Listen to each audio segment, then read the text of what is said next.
What does Charleston, tiaras, segways, and nail salons have in common? Yes, indeed. Another episode of Bling Empire.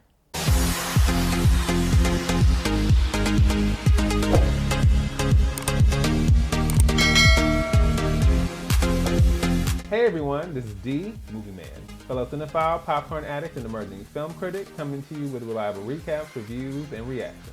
And once again, I'm coming to you all with another episode of Bling Empire, Season 1, Episode 7, Kevin and Kane Take Charleston. So we open up this episode with Kelly, Kelly's mom, Cherie, and her daughter Jador hanging out at Anna's house. Unfortunately, Anna doesn't have anything at her house for a child to play with, so she decides to bust out a bunch of tiaras for Jador to play princess with. And Anna doesn't even have to say it, but I already know every single one of those tiaras are 100% real. This is Anna we're talking about here. Kelly tells Cherie about the Paris trip that Anna took her on, and Anna mentions how much she enjoyed that trip with Kelly. Of course, we recall that Andrew was also on that trip, but not so fond memories there. And so Anna asks Kelly, how are things with Andrew? Have you guys seen each other? And once again, Kelly is telling lies. And I just kind of feel like I get that you don't want to feel pressured. I understand you don't want to hear criticism or negative commentary, but I just feel like lying about it is just not the way to go. It's just not. Kelly says, it's been a while. And the producers immediately flash back to that scene when they are rolling around in the bed. And for some reason, I didn't notice the first time that the dog is just sitting there awkwardly in the bed staring at the cameraman while they're getting it in. I was just like, why would you have the dog? Okay, moving on. But Kelly feels like maybe at some point she'll see him again. And Anna's like, bad move, bad move. She looks at Jador, she's like, bad move? And Jador's like, bad move. That was hilarious. Then we see Kim sit down with her mom and her stepdad. At this point, the private investigator has now located her biological dad, and she is very hesitant about bringing up that subject to the both of them. But she eventually does, and we can see that this is very upsetting for her. She's crying, and she ultimately just doesn't want to make either of them feel uncomfortable. Mainly her stepdad. The private investigator has given her all the information she could possibly need so that she can contact him, but she's still not sure whether she wants to see him or not. And then her stepdad, whose name is Dan, lets her know, whatever you want to do, it's up to you, it's your decision, and we'll be there with you every step of the way. And we can see that Kim is very emotional and she's very conscious of Dan's feelings because that's all that she knows. He has basically raised her entire life. And Dan just says, well, of course, I'm your daddy. And I love the way he said that. It was just so matter of fact, like, yeah, like, of course I'm your dad, I'm your daddy. What do I have to be worried about? You know what I'm saying? And just him reassuring her like that, and just, I love that moment. Like I said, we just have some really powerful moments in this show. And like I said, I never would have expected it on the outside looking in, the premise and the look of the show, but I mean, we really get into some deep moments here. And so ultimately, Kim is reassured, she's encouraged, and she feels like perhaps she can go on this journey of discovering her biological dad, especially with Dan's blessing. Next, we see Kevin visiting Anna, and Kevin quickly lets Anna know, I think Kelly might be back with Andrew. Anna is drinking something, and she's like, is this a joke? He's like, no, unfortunately not. We even went on a date, and it just seems like things were really awkward because it's clear she's really not over him. And Anna was like, oh, no, no, no, no, no, no, no, no, no. We are calling Kelly right now. Kelly answers the phone, and Anna's like, hey, I just have a quick question for you. Tell me that you are not back with Andrew. Kelly's like, huh? Anna's like, you're not sleeping with him again. And Kelly's like, no, I don't understand where all this is coming from. What are you talking about? And I'm just like, once again, the lying is not the way to go. And I say that because it just makes you look shysty and untrustworthy. If there's something you don't want to discuss, then you can set the boundary and just say that. Or you can be honest and say what it is, but lying is just not it. I would be irritated if I asked my friend something and they were like, no. And then I watch and then see that you've been lying the entire time. So it's just, this is not the way to go. Now, she didn't lie about them not being back together because technically they're not, but the whole sleeping together and seeing each other and talking to each other, come on. They've been doing a lot of that. So once again, Kelly has played herself. And Anna says that it really wouldn't surprise her if Kelly was back with Andrew, because when someone gets that defensive, they're usually hiding something. Exactly. So Kim pops up on Kane and Kevin at Kane's house, and she is just giving them updates as far as this journey with her biological dad. For whatever reason, Kim keeps referring to her biological dad as her real dad.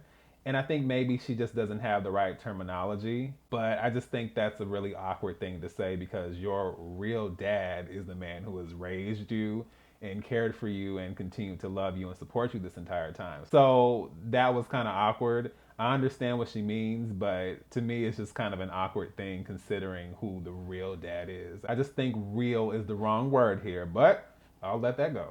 Once again, Kim has the information, but she doesn't know what to do with it. She decides to take her mother's advice, which is to have either Kevin or Kane call. And then right as they're about to call, Kim's phone starts doing this weird glitching thing. It's like flashing and glitching. It almost looks like it's possessed. So naturally, they're all thrown off by that, but they figure it's just a sign for them to go ahead and call. And I was thinking, or maybe your phone needs an exorcism. But by all means, let's call. So Kevin calls, and eventually they get a voicemail message. And as they're listening, Kim and Kevin are like whispering back and forth. Kim is like, do you think it's a house or a cell number? Kevin says, a cell number? Who has a house number? Kim's like, everybody has a house number. Kevin's like, nobody has a house number. That was cracking me up. And it's funny because I remember growing up with house phones and house numbers and how that was so common, but it feels like we really have moved away from that. And I feel like the only people who really have house phones now are older people. I don't know, it just kind of seems like in the culture of the smartphone and all that, it's not really something that's necessary anymore. Sign of the times, I guess. So Kevin decides to leave a voicemail. He's just like, hey, we just want to know if this is Tony. Call us back when you can. Bye. And Kane's like, hey, we could always make a trip of it and go visit him in Charleston. And Kim was like, it's gonna be a no for me. If I call you and you don't pick up, I am not about to fly all the way to your house just to look dumb again. So Kelly meets up with Anna and Florent. And it's really interesting because they're riding on what looks like a mixture between a hoverboard and a Segway. It's like a handle that comes right up between the middle of their legs, but there's not like an actual handle. I just thought that was really interesting. They sit down. Anna asks about Andrew, and it's the same old song and dance from Kelly. She says that no, she's not with Andrew, which she's not. That's not a lie. But then Kelly also says, I don't know why you were acting like I was lying to you. And I was like, Kelly, I'm gonna need you to give it up. It's not working. You're just digging that hole deeper, okay? I'm gonna need you to just tell the truth or set your boundary and say, I don't want to talk about this. But lies on top of lies on top of lies, not a good look. And although I do like Anna and I think she has good intentions in this case, I just think at this point continuing to bring up the issue over and over again is not beneficial. If she is lying, it'll come out eventually. And if she's not, then she's not. But continuing to bring it up, it's just like you can't control what she decides to do, especially in that situation. There's a lot of emotions, there's a lot involved there, a lot of connections and a lot of investment. So her breaking away from that is not going to be easy. And it's still good to be there as a friend, but continuing to bring it up at this point, I just think it's kind of futile. But Kelly is very interested in finding out how this has all suddenly become a rumor. How did this suddenly become a topic amongst everyone? And Florent looks over at Anna like, Anna's like, don't look at me. But now Kelly is looking at Anna kind of sideways. And so at this point, I just think Anna's like, you know what? It's not going to be on me. Kevin is the one who's been putting it out there. Well, Kelly doesn't look too happy about that. So I can only imagine how this is about to go. We then see Anna throwing another beautiful soiree at her home. And this time it's to celebrate Florent's birthday. And the theme is Diamonds Forever. Eventually, Kelly runs into Kevin at the party, and she says it outright. Like, I heard that you've been talking about me. Why is this being discussed? Why is this an issue? What's going on? And Kevin's like, well, this is your pattern. The whole breakup to makeup thing, it's kind of a reoccurring thing. Kelly's like, yes, but in this case, he's moved out, and we are taking steps to do things differently. And Kevin's like, yeah, but I mean, you know, are you sure, like, he's never slept over? And that's when I was like, okay, I think we're kind of out of bounds here. I just think that's kind of invasive to ask questions like that, especially because you guys aren't in a relationship. You're not together like that. And even as a friend, it's just like, I think she said to stop pushing it. So continuing to ask those kind of questions, I was just like, okay, like, Kevin, I'm going to need you to find somebody else and move on because I think you're doing too much. And then even for Kelly, she continues to lie. So for both of y'all, I'm just like, both of y'all need to get it together. We then see Kevin and Kane having a conversation in the courtyard, And ultimately, they feel like with everything that's going on with Kim, what if they made the decision to fly out to Charleston and talk to and locate her biological dad for her? And naturally, Kevin wants to do this as a result of his hypnotherapy session. It gave him a lot of closure, and ultimately he hopes that Kim can find some closure for herself as well. But Kevin also doesn't want to tell Kim about this, probably because he knows she'll say no. Kane is down, but he also says, just as long as you know that I'm not going down for this. Kevin's like, no, it's totally my responsibility. He's like, okay, cool. Just as long as she ain't coming at me sideways, we're good. It's all on you. And then as the party is ending, we see someone pulling up. And it is none other than Christine. Well, there's been a little mix-up somewhere because everyone else is leaving out and Christine is coming in. Anna strikes again. She is specifically giving Christine the wrong time. The feud continues. Next, we see Kevin and Kane, and they have officially touched down in Charleston. Kane's very excited because he's never been to the South before. And I was just like, well, we should all be so lucky. And to further prove my point, Kane and Kevin stumble upon what looks like a very low-budget, thrown-together Confederate rally. And then on the opposite side of the street, we have people who are protesting racism. Well, for whatever reason, when Kane and Kevin roll up, the Confederate folks start packing up their flags and they get the heck out of Dodge. Kevin's like, are they scared of Asians? And then Kane starts jumping up and down like, the Asians are here! The Asians are here! We're going to buy up all your property! I was just like, I was not ready for that. They both walk over to the racism protesters, and the protesters let them know that that's never happened before. They've never just dipped out like that. A small part of me wondered if that may have had something to do with the cameras. I guess some of them Confederate folk don't mind doing that in their free time, but I guess the idea of potentially being seen on national television, they're like, eh. And I just feel like if you're gonna be that boldly racist, then keep that same energy. Say it with your whole chest. Then Kane and Kevin head over to the Airbnb, and it's really nice. Now, personally, I love modern style homes and architecture, but I also really like traditional architecture, especially when it reflects the culture of the city that you're residing in. I think that's really cool. Then they both venture out to locate Kim's biological dad, aka possible Tony. Kevin is thinking this can go one of two ways. He comes out with his new wife, he offers us some biscuits and gravy, he embraces us and just expresses how much he's missed his daughter, Kim. And then on the flip side, somebody could come out dressed in the Confederate flag with a shotgun, asking us to get the hell off my property. I have to say that although I appreciate what Kane and Kevin are trying to do, I am not one to knock on people's doors. The only exception might be Halloween, and even then, you're with friends, you're with family, so that's fine. But me personally going up to somebody's door and knocking, I don't know who this is, a complete stranger, no. You don't know who's behind that door. You don't know if they might try to snatch you inside. No. I appreciate what they're trying to do for Kim, but I was real iffy watching that. So they knock on the door, but no one answers. And then Kevin peers inside the window, and he can clearly see that there's a photo of an Asian couple. So clearly whoever stays here is Asian. They knock on the next door neighbor's door, and they ask him if he knows anything about his neighbor Tony. And he's like, no, there's no Tony, but there is a Michael. He also mentions that he's Vietnamese, works at the nail salon, and that he's married. However, he doesn't know the location of the nail shop, but all in all, a pretty good lead. So they have more information now, but it's still a little perplexing. Is Michael Tony? So Kevin briefly talks to the PI, and he says that Michael could be a possible contact of Tony's.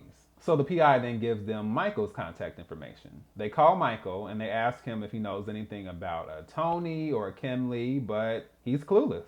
So they decide to locate the nail salon, and it just so happens that there is one 1.9 miles away.